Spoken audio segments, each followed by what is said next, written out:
పాలమనేరు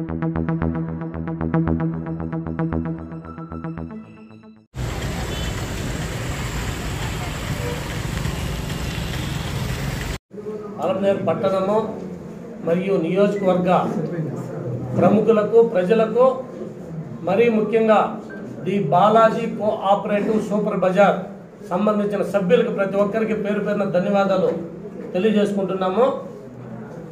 ఇప్పుడు ఈ ఒక్క నెలకు ముందు వైఎస్ఆర్ కాంగ్రెస్ పార్టీ పోయిన తర్వాత తెలుగుదేశం పార్టీ అధికారంలోకి వచ్చిన తర్వాత దానికి 1986 నుండి 1975లో ఈ కోఆపరేటివ్ సొసైటీ యాక్ట్ ప్రకారము సూపర్ బజార్ ఓపెన్ అయితే 1986 నుంచి పాలమనేరు పట్టణానికి చెందిన ఆర్వి సుభాష్ చంద్రబోస్ గారు చైర్మన్గా ఉన్నారు. ఆయన ప్రస్తుత వైసీపీ నాయకులు. ఆయన ఇప్పుడు ఎలక్షన్ అయిపోయిన తర్వాత ఒకటే ఈ 15 రోజులుగా ఆయన నిద్ర పట్టినట్లేదు. ఎన్నికలు అని ఒకే పని తప్పిస్తున్నారు. ఆయనకి ఎందుకు ఉలికిపాటు ఏమో అర్థం కావట్లేదు. 2011లో పాలమనేరు శాసనసభ్యులు గౌరవనీయులు పెద్దలు అమర్నాథ్ రెడ్డి గారి ఆధ్వర్యంలో సూపర్ బజార్కి ఎన్నికలు జరిగితే 5 సంవత్సరాలకు ఒక్కసారి కోఆపరేటివ్ సొసైటీ ఎన్నికలు జరిగేది. దాంట్లో 2016లో మీ పదవి పోయింది. అప్పటి నుంచి ఇప్పటి వరకు అనేక రకాల పార్టీలు మారుతూ ఆయన ఒక తెలుగుదేశం మద్దతుదారుడిగా ఉంటే కూడా మేము ఎన్నికలు జరిపిస్తే కూడా ఇప్పుడు ఆయన ఎన్నికలు జరిపించకుండా అడ్డదారిలో చైర్మన్ కావాలన్నదే బోసన్న గారి యొక్క ప్రధానమైన ఆలోచన. ఈరోజు ఆయన ఏదో స్టే తెచ్చుకుంటే ఆగస్టు 4 ఇంకా ఉన్నది. రాష్ట్రం మొత్తం పాలసీలు ఎవరైతే నామినేట్ పోస్టుల్లో ఉంటారో వాళ్ళు ప్రభుత్వాలు మారినాక రాజీనామా చేస్తారు. ఈయన రిజల్ట్ వచ్చిన మరుసటి రోజే ఇంకా రాజీనామా చేస్తే గౌరవప్రదంగా ఉండేది. ఎందుకంటే ఇందాక మా సోదరులు చెప్పినట్లు తిరువనంతపురం పద్మనాభ స్వామి ఆలయంలో ఉన్నట్ల ఆ మాలికలు కానీ లేదా ఒరిస్సాలోని పూరి జగన్నాథ్ ఆలయంలో ఉన్న ఆ రక్త భాండాగారాలు కానీ ఆ విధంగా పాలమనేరు సూపర్ బజార్లు ఏమైనా ఉన్నారా? మా మీడియా సోదరులు కూడా చెప్తారన్నా సూపర్ బజార్ గురించి మీకు ఎందుకు మాకు కానీ తెలుగుదేశం పార్టీకి కానీ అమర్నాథ్ రెడ్డి గారు కానీ సూపర్ బజార్ పైన ఎటువంటి దృష్టి లేదు, మాకు ఎటువంటి ఇది లేదు. ఈయన ఎవరైతే ఉన్నారో బోసన్న గారు ఈ 15 రోజుల నుంచి ఆయనకి నిద్ర పట్టకుండా గతంలో పొడిగిచ్చేదానికి అమరన్న వాళ్ళంతా ఉంటే ఈ బోసన్న ఉంటే బాగుంటుందని పొడిగిచ్చి మీరు గత ఎమ్మెల్యేకి పొడిగించుకునేదానికి మీరు మంచి ఆమ్యామే చెల్లించుకుంటూ పొడిగించుకొని ఈరోజు పదవి పొందని ఉద్దేశంతో మీరు ఈరోజు ఆయన నోటికి ఏదొస్తే అది ప్రెస్ మీట్లో చెప్తున్నారు. ఈరోజు నాకు కూడా తెల్లారు వచ్చింది ఎన్నికలు జరగాలంటే ఒకటిలో కండి ఆ నొక్కుడు తొక్కుడు అవంతా కూడా ఈ రాష్ట్ర ప్రభుత్వము అక్కడ ముఖ్యమంత్రి చంద్రబాబు నాయుడు గారు కావచ్చు, పాలమనేరు శాసనసభ్యులు మాజీ మంత్రులు పెద్దలు అమర్నాథ్ రెడ్డి గారు చూసుకుంటారు. మీరు దాంట్లో ఏ మతలబు ఉందని మీరు దాన్ని వదిలిపెట్టకుండా దాంట్లో మతలబు ఉందో మీరు దాన్ని బట్టి వేలాడుతున్నారో మాకైతే అర్థం కాలేదు. కనీసం ఆ సభ్యులు కావచ్చు, అక్కడ ఉన్నటువంటి సూపర్ బజార్ డైరెక్టర్లు కావచ్చు, వాళ్ళంతా ఉత్సవ విగ్రహాలుగా చేసింది బోసన్న గారు కాదా? ఈరోజు క్యాష్ కడితే 2% నుంచి 3% ఒక కమిషన్ వస్తుంది. అవి ఏమైనా లెక్కలు చెప్తారు. మీరు కూడా మహాజన సభ పెడతారు, అదేదో ఖర్చులు పెట్టి ఇంత మిగిలిందని కాయిన్లు ఇచ్చేస్తారు. పూర్తిగా మీరు సూపర్ బజార్ లెక్కలు చెప్పేదానికి మీరు సిద్ధమా?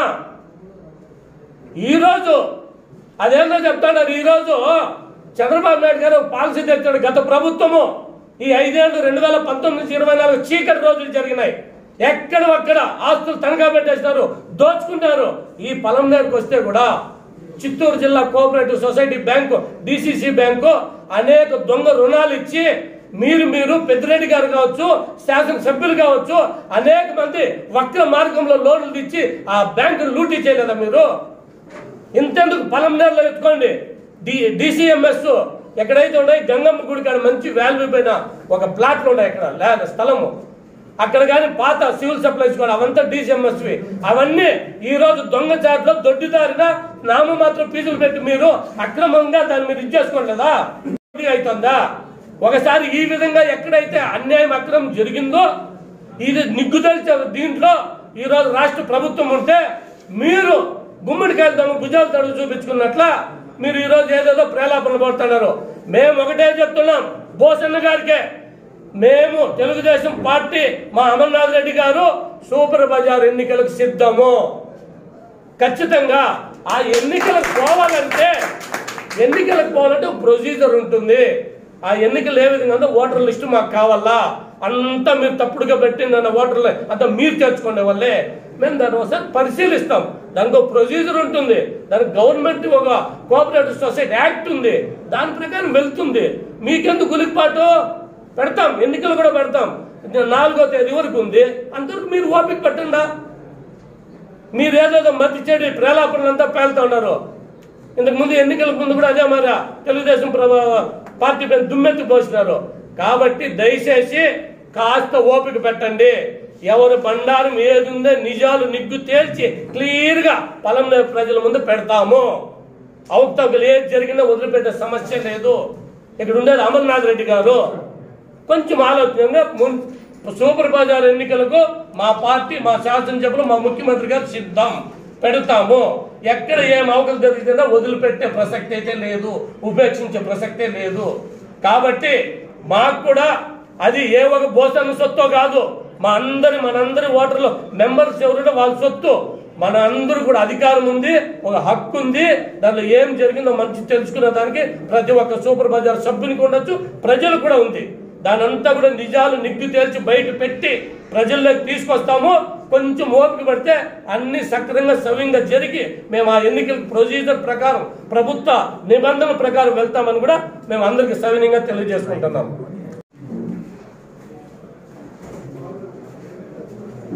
పలమనేరు మరియు నియోజకవర్గ ప్రజలందరికీ కూడా నా నమస్కారాలు. ఒక 10-15 రోజులుగా పలమనేరులో ఒక డ్రామా జరుగుతూ ఉంది. చాలామందికి డౌట్ వచ్చేసింది, అసలు ఈ డ్రామా ఎందుకు జరుగుతూ ఉంది, ఈ డ్రామా వెనకాల ఉన్నటువంటి సంగతులేమి అనేది ఒక డౌట్ వచ్చేసింది. మేము కూడా ఈ డ్రామాకు తెర దించాల్సిందే, నోరు ఉంది కదా, లేకపోతే అదేమో చెప్పినట్టు దొంగతనం చేసిన చెయ్యి ఇంకోటి ఏదో గమననే ఉండదంట. దానికి టెన్షన్, యాడ తెలిసిపోతుందో ముందే దొంగ నరిచేస్తే మనం తప్పించుకోవచ్చు అనేసి జనాల్ని మభ్య పెడతా ఉన్నారు. అసలు ఏమి సంగతి, ఏం జరుగుతూ ఉంది పలమనేరు నియోజకవర్గంలో? ఎలక్షన్ జరిగి ఎన్ని రోజులు అవుతా ఉంది? ప్రజలందరూ కూడా దేనికోసం ఎదురు చూస్తూ ఉన్నారు అనే సందర్భంలో ఏమో జరిగిపోయినట్టు, ఈయన లేకపోతే ఏదో ప్రళయం వచ్చేట్టు ఏదేదో జరుగుతూ ఉంది. ఇంతకీ సంగతి ఏమరా అంటే బాలాజీ సూపర్ బజార్ గురించే. అసలు అది ఎప్పుడు ఎలక్షన్ జరిగింది, ఎప్పుడు జరగవలసి ఉన్నింది అని ప్రజలకు తెలీదా? ఈయన ఎక్స్ప్లెయిన్ చేస్తేనా,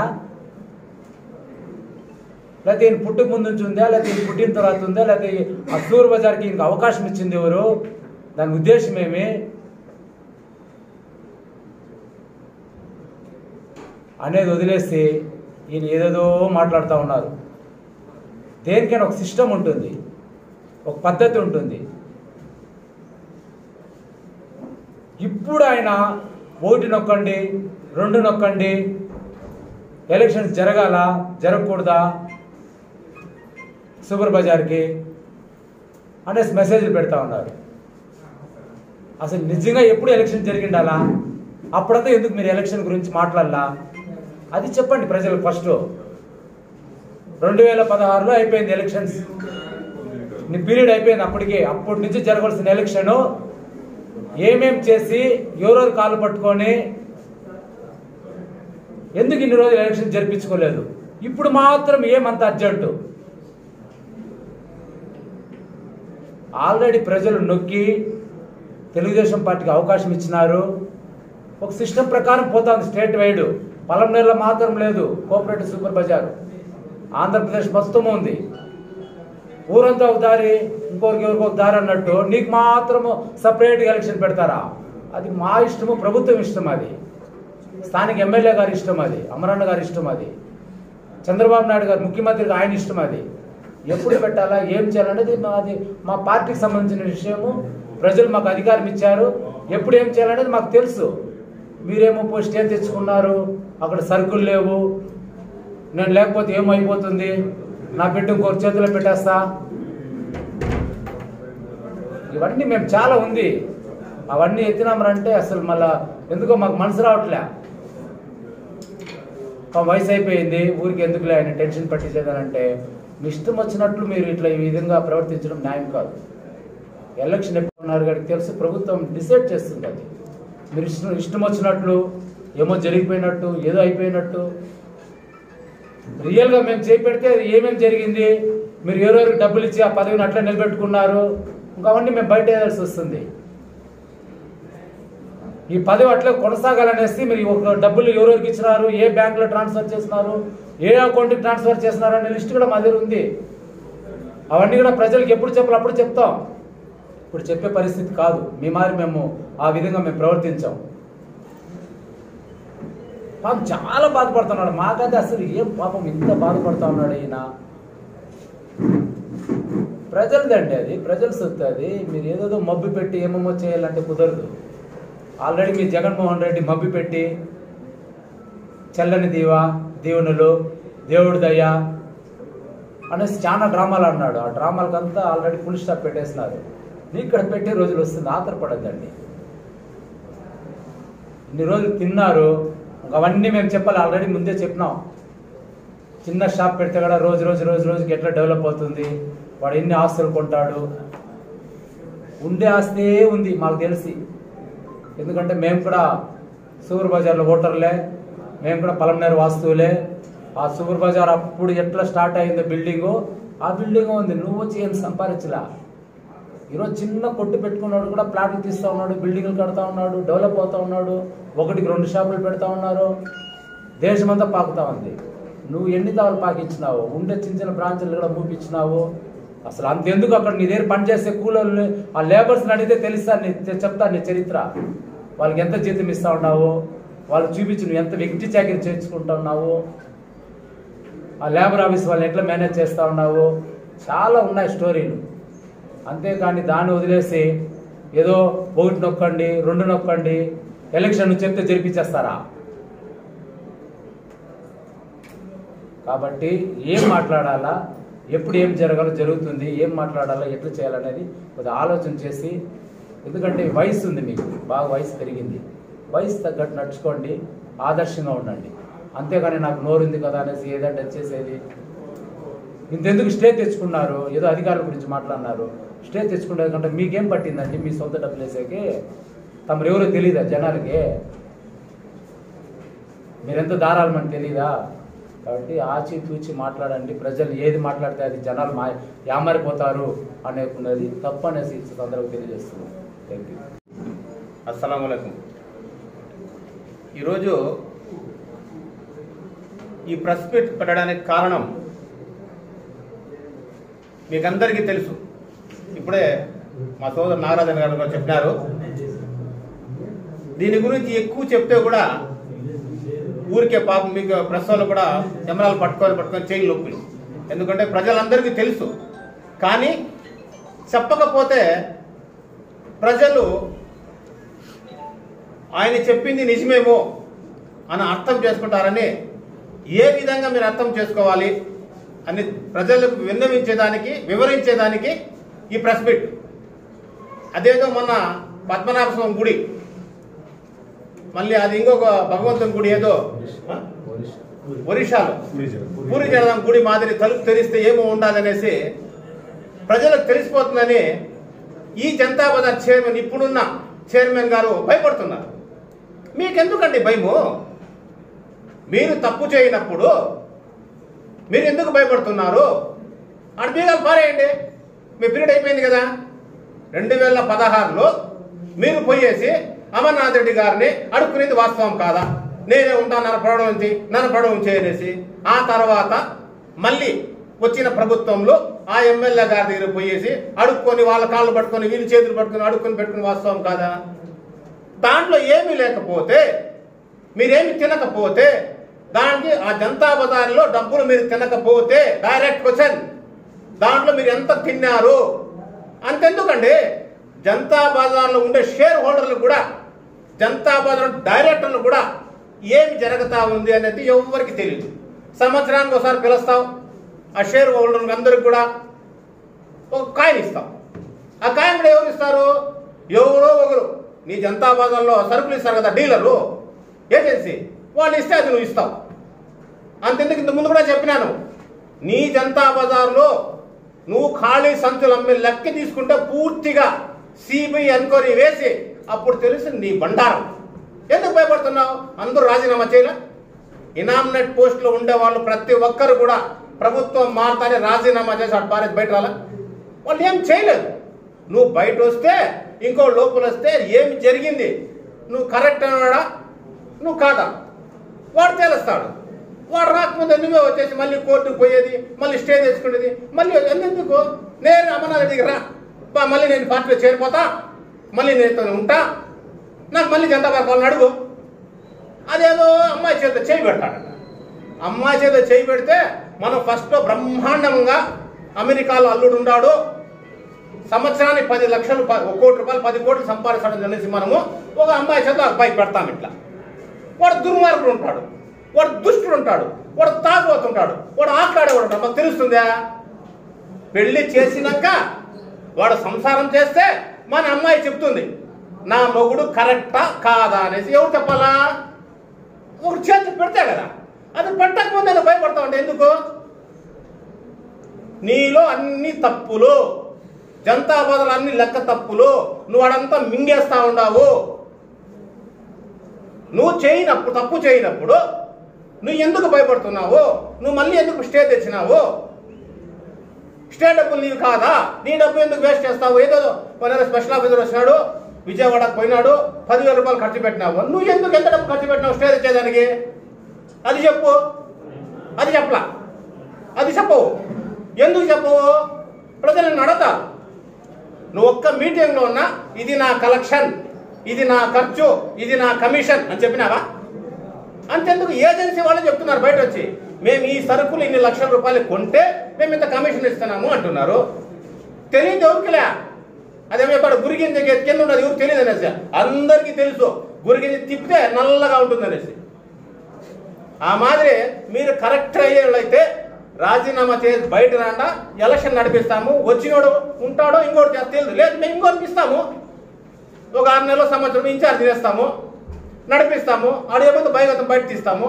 లేనప్పుడు ఎందుకు భయపడతావు? నువ్వు భయపడని అవసరం ఏముంది? ప్రజలందరికీ నమస్కారము. ఈ అందరూ ఈ 1-2 నొక్కుళ్ళకి ఎవరు నమ్మద్దండి. నొక్కే టైం వస్తుంది. మొన్న ఏ విధంగా నొక్కినారో ఆ మొదలు మళ్ళీ ప్రజలు నొక్కుతారు. నీదేముందో బయట వేస్తారు. అందరికి నమస్కారం. జై హింద్. జనతా బజార్ గురించి ఒక 2 మాటలు నేను చెప్తా ఉన్నాను. మామూలుగా అయితే ఎలక్షన్ అందరికి తెలిసిందే, 5 ఏళ్ళకి ఒకసారి జరిపించాలనేసి అని. 2011లో ఎలక్షన్ జరిపిస్తే మళ్ళీ 2016లో కూడా ఎలక్షన్ జరిపించాలా. ఆ రోజు నువ్వు తెలుగుదేశంలో ఉన్నావు అనేసి అని అమర్నాథ్ పట్టుకుంటావని ఆ రోజు ఎలక్షన్ కూడా నువ్వు జరిపించుకోకుండా అట్లే ఉన్నావు. నీకు అంత నీతి నిజాయితీ ఉంటే మళ్ళీ 2019లోనే ఎలక్షన్ జరిపించండి. అలా అది జరగలే. ఎవరు కారుపోతువో ఎవరు అడుక్కుంటూ ఏం చేసుకుంటూ ఇంక అందరికి తెలిసిందో వీళ్ళు చెప్పిండేదే. ప్రత్యేకంగా నేను చెప్పాల్సిన అవసరం లే. ముఖ్యంగా ఒక విషయం ఎందుకంటే చెప్పాలంటే 2011లోనో 12లోనో జనతా బజార్లో ఎవరైనా అంత దాని మీద ప్రేమ ఉంటే మీ అందరు కూడా సూటిగా పీదాడుతున్నాను, వైన్ షాప్ ఎవరైనా జనతా బజార్లో పెడతారా? మీరు కానీ చెప్పంట. మహిళలు జనతా బజార్కి వస్తే ఆ పక్క వైన్ షాప్ అంట, ఈ పక్క జనతా బజార్ అంట. మీకు న్యాయమా? నువ్వు 2011-12లో జనతా బజార్లో వైన్ షాప్ పెట్టిన దానికే 2014లో నువ్వు ఓడిపోయిన దానికి ప్రత్యేక కారణం అనేసి అని కూడా ఖచ్చితంగా చెప్తా ఉన్నా. ఎందుకంటే వాడు జనతా బజార్కి వచ్చేదంతా అఫిషియల్స్ వచ్చినప్పుడు ఒక పక్క మందంట, ఒక పక్క సరుకులంట. ఇది ఏడైనా న్యాయం సరిపోయింది. అందుకే మీరు కొంచెం ఆలోచించుకోండి. మీకు అంత ప్రేమ ఉంటే ఎవరైనా వైన్ షాప్ పెడతారా? చిన్న క్వశ్చన్ అడుగుతా ఉన్నాను, దయచేసి నేను తప్పు అనుకోద్దండా. ఎవరైనా పలమనేరు నియోజకవర్గం కావచ్చు, జనతా బజార్ కావచ్చు, డెవలప్ చేసే ఉంటారు. అది తెలుగుదేశం పార్టీ అయితే ఖచ్చితంగా ముందుంటుంది, డెవలప్ చేసేదానికి ఉంటుందే తప్ప అవినీతి చేసేదానికి ఉండదనేసాను కూడా. ఎందుకంటే ఈ విషయం ఇక్కడ ఉండేది అమరన్న గారు, అవినీతి చేసేదానికి అవి చేసేదానికంతా ఆయన ఒప్పుకోండి ఎవరు గత ప్రభుత్వం అయిపోయింది అనేసి కూడా తెలియజేసుకుంటూ ఈ అవకాశం నాకు ఇచ్చిన ప్రతి ఒక్కరికి నా ధన్యవాదాలు తెలుపుకుంటున్నాను.